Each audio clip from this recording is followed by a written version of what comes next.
Welcome to the Champions interview series. My name is Chris O'Grady and my pronouns are she, her, hers. I'm from the class of 2012 and I'll be your host today. I'm a member of the Monacan Indian Nation and I'm so excited to introduce our guest this afternoon.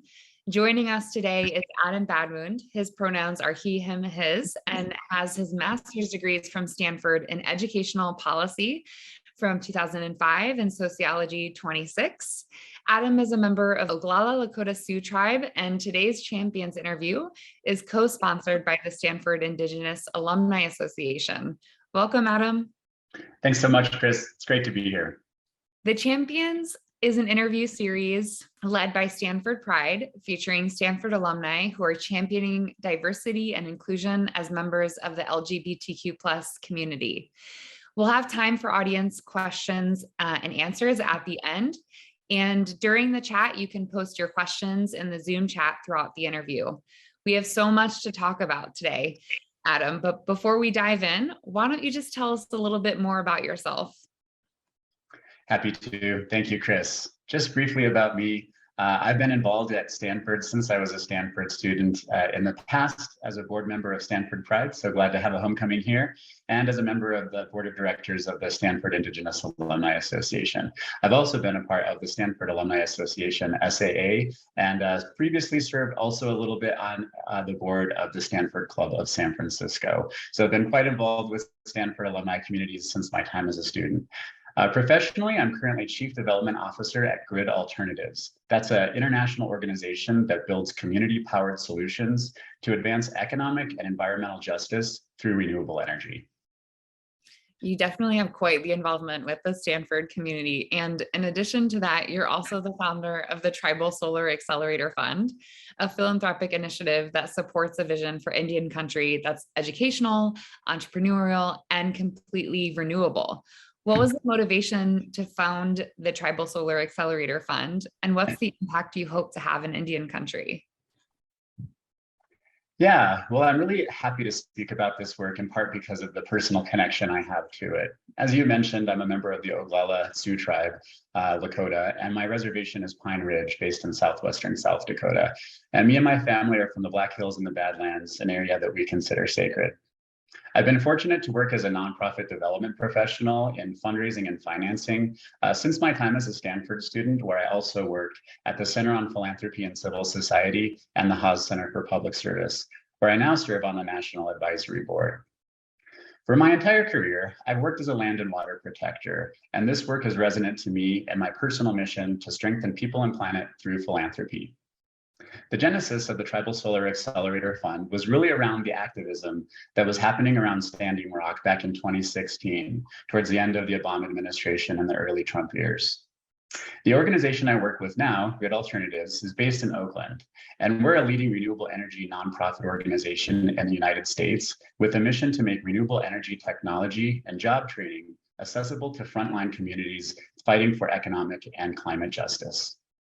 To date, Grid has installed more than 18,500 clean energy projects, totaling more than 80 megawatts of clean energy that will generate an estimated $621 million in cost savings for low-income households, while also preventing 1.7 million tons of greenhouse gas emissions. Additionally, 2,280 people have reported finding employment after our job training programs. If you're interested in learning more, you can check us out online at www.gridalternatives.org. So anyways, at Grid, we've been partnering with Native American tribes since around 2010. Our model is a little bit like Habitat for Humanity for solar, where we work to advance energy sovereignty and energy plans within the local community. So we bring the technology and we also bring programming around workforce development and job training opportunities. So while we do the work, we're trying to do training and advance energy sovereignty through the projects and the programs. Yeah, the Standing Rock Tribe and surrounding communities were the ones to organize a campaign to stop the Dakota Access Pipeline in 2016. And the protest grew to thousands of people and generated a lot of attention. Yeah, Chris, that's right. And really a lot of the work that I'm doing today, I have to really thank to the activism that happened around at Standing Rock. We've been working with the Standing Rock Indian Reservation and other tribes throughout the country, as I've mentioned. And when this activism took fire, we really saw that a lot of tribes were really looking for clean energy solutions in the ways that they were confronting pipelines and extractive fossil fuels. And so there was really a growing of interest in renewable energy technologies, and our work really seemed to be needed at the time. So back then, one of our corporate funding partners reached out to us with a desire to help support renewable energy projects with US, American Indian, Alaska Native tribes. The corporate partner made a big commitment to doing as much as they could to help improve Indian country. And they came to us and they asked for advice and insights on how we could partner with tribes to help leverage different types of funding sources so that way we could make these types of projects possible to advance renewable energy projects in the face of pipelines. So long and short of it is that we decided to develop a standalone fund specifically to support the development of tribal renewable energy projects. This fund would then help leverage public, private, and philanthropic resources while also confronting some of the primary barriers that we've identified to helping tribes obtain and understand renewable energy technologies. We took this as an opportunity to be more thoughtful about the ways that we engage with tribes, and in particular, how we could confront barriers to renewable energy access that we thought we could actually do something about. So this fund was created to provide flexible capital to help address those barriers. Yeah, and tribes may have some unique barriers that they are addressing. Can you tell us about those barriers and what you're doing to address them in your work?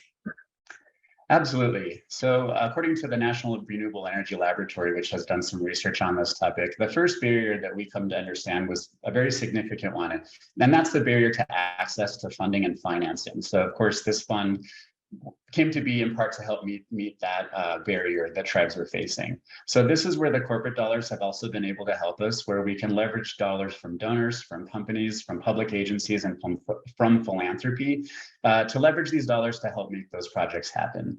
So as an example, a number of the tribes that we partner with, they submit applications to the United States Department of Energy's Office of Indian Energy to help support their projects. Now, I think it's kind of interesting that there is such a thing as an Office of Indian Energy. And when you start to think about it, that is sort of telling about the relationship that the US government has had with tribes, and they still do call us Indians, in part because that is what we were referred to in the treaties that we agreed to enter into. And so that is still a nature of the ways that the government intersects with tribes. But the US Office of Indian Energy is there to help support renewable energy and other energy projects in Indian country. So the tribes that we've partnered with have often been working with the Office of Indian Energy for funding, but all of those projects have had 50% or somewhat of a match requirement. Sometimes the match has been lower, but often these tribes have had these projects proposed where they're able to get part of the funding there through the Department of Energy, but they have a significant amount of funding that they're on the hook for to fund as part of their cost share. So that's where we thought we could step in, is to help provide some flexible project funding that could then be leveraged with the Department of Energy's resources. And they're really significant resources that the Department of Energy has. So they're vetting the projects to make sure that they're technically sound, but they're also providing technical advice and assistance throughout their project development cycle. So that was the initial start to the Solar Accelerator Fund model. And as we've gotten more funding, we've been able to build other programmatic areas to help confront some other barriers to renewable energy access that we find. In addition to funding, the second barrier, which is significant, is a lack of technical capacity. Technical knowledge and solutions have been really challenging for tribes to bring back to their local communities. That's from project design to ongoing operations and maintenance. By building a stronger tribal workforce, we're hoping that we can be able to bring greater technical knowledge to the local context. And then the third barrier that we saw was actually in leadership. And we've seen throughout the project's development cycle that often turnover is a problem. The pandemic brought a lot of challenges around that as well. But there were really just a lot of labor shortages and a lack of leadership development within the tribal communities we were partnering with. So there's a lot of issues that we've been trying to face to increase technical and leadership expertise. So we developed a fellowship and a scholarship program to help meet those opportunities and to help really enhance the individual tribal capacity as well as the capacity of tribal entities. So tribal individuals is part of our theory of change model. And in addition to project funding, that was what we were kind of initially starting to focus on. So that's financing, that's technical knowledge, and that's leadership development. And so through all of those key elements, we've tried to draw that in together through the Tribal Solar Accelerator Fund. We've been actually really tremendously successful in doing this work, and I'm really grateful for our tribal partners and our funding partners that have come together to really make this work happen. Last year, we caught the attention of Jeff Bezos, which was very exciting, and we received a $12 million gift from the Bezos Earth Fund to dramatically help us scale our projects and programs. For a frame of reference, for a $12 million grant, the average cost of like a single family home, kind of depending on where it's located and other factors, but the average cost of a solar install on a single family home can be anywhere from $20,000 to $25,000, give or take. And so if you can imagine what we can do with $12 million and how we can really scale that far and wide, it's very exciting. And I think it's just a tremendous amount of success that we have to look forward to seeing. So for anyone that's listening or who would be interested in applying for a grant, a fellowship, or a scholarship, I'd encourage you to check us out online at www.tribalsolar.org.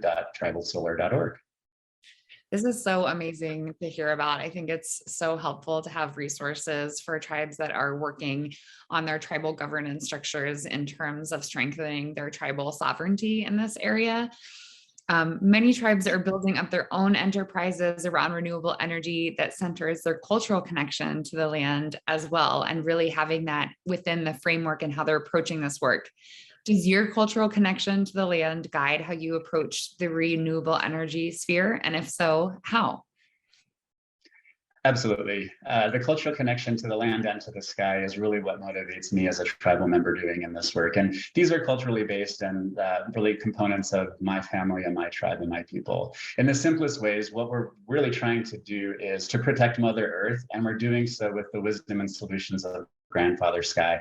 And so for me to be able to work in both the land and sky space is really culturally resonant. And these symbols are references for me about how important this work is in helping people and helping the planet together. But also in the wisdom and the benefit from solar solutions that come from the sky and come from the sun, this tremendous source of energy that gives all life and gives us all a sense of connection under the same star. So the cultural connection that I've worked with in this work is one where there's really a lot of interesting intersectionality about myself, my culture, and the land and the people. And I'm really honored to be a part of that. Yes, and many tribal communities I work with, and in my tribe, we talk about the 7 generations that we're cultivating land for and we're cultivating the future for, and how our ancestors cultivated the earth with us in mind as the 7th generation. Yeah, that's exactly right. And with an Indigenous worldview that also frames my understanding about how we exist within people, as a people within creation. It's also a reflection to some degree of the cultural pieces of working in community and with one another. That's something that I've personally experienced through my family's stories of honoring Mother Earth, but not just for the benefit of Mother Earth, but which is totally compelling, but for the prosperity and the benefit of 7 generations. And when I think about energy solutions and the projects we're developing, it's not like, let's just slap solar on for the sake of solar and being green. It's really a bigger narrative about generational change. And that's how I've understood the work, is within a historical community context. And sometimes that can be quite complicated. There's also a lot of things that are related to bringing values and ways of knowing and ways of understanding. But ultimately, the way that I put it together is to think about how generations are a part of our people and a part of our story, and more than just our individual lives. So that's why I feel that there's a really strong commitment for myself to protect the Mother Earth. It's the understanding that we're doing this for the prosperity of 7 generations that are going to come after us, but also that we're inheriting the world today from the ancestors that came before us.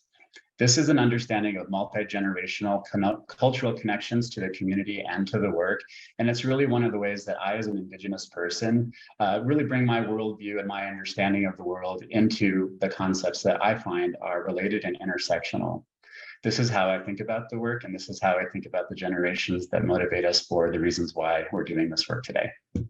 Yeah, that's really powerful. Thank you for sharing, Adam.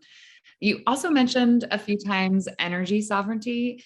And a lot of people who haven't worked with tribes before don't understand what the term sovereignty means in relationships to tribes. So what does sovereignty mean to you? And what does it mean for a tribe to exercise their energy sovereignty? Yeah, that's right. I'm glad you asked. And it is somewhat of a complicated concept, but it is one that I guess is really rooted on a very basic premise that these nations and that these tribal people are sovereign in their nation-to-nation status or relationship with the United States federal government. So this is something that has been affirmed for hundreds of years now through the executive branch, through the judicial branch, and through Congress. They've all affirmed that tribes are inherently sovereign nations. And that means that they're able to govern themselves and have the ability to make resource decisions that reflect their own interests and not necessarily the interests of the United States federal government. So as I understand it, most tribal entities manage resources that do come from federal sources, but they are administered in a manner that reflects this cultural concept of self-determination. So basically, tribes have the ability to determine our own future and the ways that we want to spend our resources for things like healthcare, infrastructure, education, and other things like energy. When we work for this concept towards energy sovereignty, what we're really trying to do is allow the tribe the ability to lean on their own solutions without regard to whatever we think would be a solution as outsiders. So even though I'm a Native person and I come from a tribal community, when we work with other tribes or other communities, I am an outsider. So my goals and my understanding may or may not align with their vision for the work. And that's where we really want to understand what the local goals are for their own self-determination. And then that can mean very different things one community to the next. So one example of energy sovereignty that I like to lift up is our partnership with the Spokane Tribe of Indians in Eastern Washington. With them, we supported a project called the Children of the Sun Solar Initiative. And we've been able to develop a lot of meaningful energy projects with them that allowed to develop their own renewable energy solutions based on the local need. So our partnership with them began in 2016, and our partnership was born of fire, the Cayuse Mountain Fire of 2016, which threatened to destroy all of the tribal buildings, many of the tribal homes and properties, and a lot of their tribal community facilities.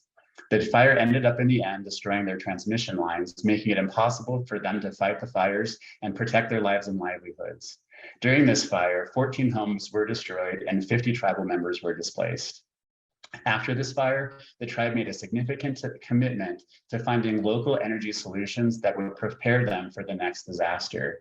The tribe partnered with us to install solar on their tribal buildings, on elder homes, and on some of their community facilities. One of the highlights of this project was that we were able to partner with the tribe to install a solar on the tribe's fish hatchery, which is very compelling because they are a fish-eating tribal nation. So the fish provide the sustenance for them to survive. So protecting their primary source of food was also inherently connected to their sense of energy sovereignty. When the power goes out, a fish hatchery has somewhere between 4 to 6 minutes to find other sources of energy for the operations. Otherwise, the fish will die. So there's lots of benefits to renewable energy that are interconnected with other areas that affirm tribal sovereignty and leadership, such as food security and food sovereignty. As we develop these projects, they can be also taken and understood as a reflection of what the tribe's self-development goals are. So that's what we're here to support. It means something very different, one tribe to the next, but that's part of what's so fun and exciting about the work is getting to know the people and getting to understand the way that they see opportunities for their future and how we can support those. Well, I have one last question for you before we turn it over to Q&A from the audience. So I want to talk more about you and your personal identity in the work. For some tribes, communities are still doing the work to decolonize how Indigenous LGBTQI2S people are embraced. Can you tell us about your journey of identity and how it intersects with the work that you're doing? Yeah, that's a great question, Chris. And, being an Indigenous person is probably the identity that I carry first and foremost. But I really appreciate what you said about the seventh generations and sort of that model and like really how Indigenous wisdom and Indigenous worldview is fundamentally how I see myself. So as an Indigenous person, I look around and I embrace a concept that in my tribal language we call matakiye oyasin, which is that everything and everyone is related. Everything in creation and everything else has one relationship to each other, and all living things under the sun are family members. And as people, we are living with our relatives and other living things, even things that are outside of our species. So like our winged friends, our two-legged friends, our four-legged friends, our relatives with fins and with feathers. This is a concept that I see in a lot of Indigenous communities, but it's really an understanding that we're all fundamentally related. And when you kind of understand what that means from a worldview, concepts like colonial and capitalism and certain types of religion are really fundamentally kind of at conflict with understanding what that really means. For me and for my community, I feel like it sort of is an understanding that whatever the labels that you are that you would use to describe me, so maybe cis, male, gay, whatever those labels would be, that you could use to describe me, while they might all be true, and I guess I would embrace most of those labels or be comfortable with them, the truth is that I feel that I'm an independent creature, regardless of the labels that exist within creation. And so those are sort of the fundamental ways that I see that who I am is I'm a bird of a certain feather or a different kind of a stripe. And that's really how I kind of understand my role as a gay person or a two-spirit person or whatever the label might be. I think that we live in a world where everybody brings their own unique gifts and talents. And whatever you call our orientations and the ways that we do that work, so long as you're walking in a good way and you're on a good journey, that's your journey and that's who you are. And so I come from a culture that I think really uplifts us to be whoever we want to be as the creature that you were created and your role in your journey and through creation. Thank you so much for answering those questions, Adam. We're going to take a few questions from the audience now. So for our live audience, please use the chat feature to send your questions. The first question that I can see in the chat is from Pat. Is there a tribal economic development aspect to this beyond just providing energy to tribal populations? Great question, because as I mentioned with sort of food security and other forms of sovereignty, there's a lot of economic development potential that does come from renewable energy that is created, and sometimes it supports whatever the enterprises are that the tribe would like to sustain. So we have had conversations with tribes about renewable energy on their casinos or their other business interests, but we've also seen contexts in which where we can provide like a source of clean electricity that allows an artist to make art in the night when they might not otherwise have a source of power to provide that light bulb. And so there's a lot of creative aspects that come from renewable energy just in general, but certainly a lot of enterprise and the other economic benefits are something that we like to see. So there's certainly the cost savings that the technology provides, but in addition to the savings, we also like to understand that that dollar is now no longer going to investor-owned utility outside of the tribe. That dollar is staying within the tribal community, and when it's there, it can circulate. It can go to the tribal store, the tribal gas station, the tribal market. But when those dollars are extracted outside of the reservation or the tribal lands, someone else gets that benefit. And so part of our work is really capturing the local economic opportunities to keep those dollars there within the tribe where they belong. We have one other question in the chat from Gus. What's your advice for the next generation? Oh my, that's a really wonderful question, and it's one that really humbles me because normally I would look to my elders for advice and for leadership, and so I guess I try and embrace this as I'm asked this kind of a question. But honestly, the advice that I would give to Indigenous people in the next generation is to really step up for one another and to really be there for one another. Despite a lot of the opportunities that I get very excited about around renewable energy that are really, I think, bringing positive solutions to Indian country, we have to understand that this is within a context that is incredibly, incredibly difficult and traumatic. And that includes things like genocide, extinction, and loss of culture and loss of language. And I just want to make sure that I honor and uplift that challenge and those struggles and the horrific sort of path that we've been on, because it's really been hard. And I just really understand that there's a lot of trauma that comes from that. And so working through that trauma and working through that together is where I am really motivated and really excited. And it is for the 7 generations. But I just want to make no mistake, the climate crisis we're in is one that is incredibly horrific and incredibly difficult.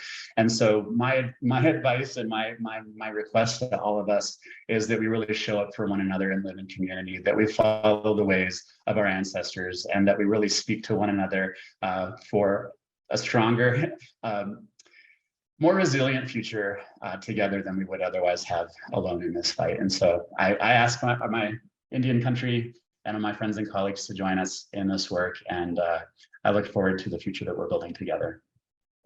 I agree. And I just want to uplift a comment that Pat put in the chat in response. Thank you, Adam and Chris. This is an important topic. And it's great to hear that there is Native leadership and vision here and organizing.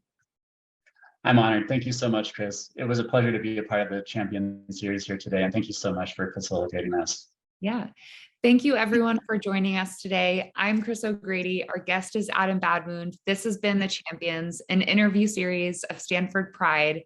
And today's interview is co-sponsored by the Stanford Indigenous Alumni Association.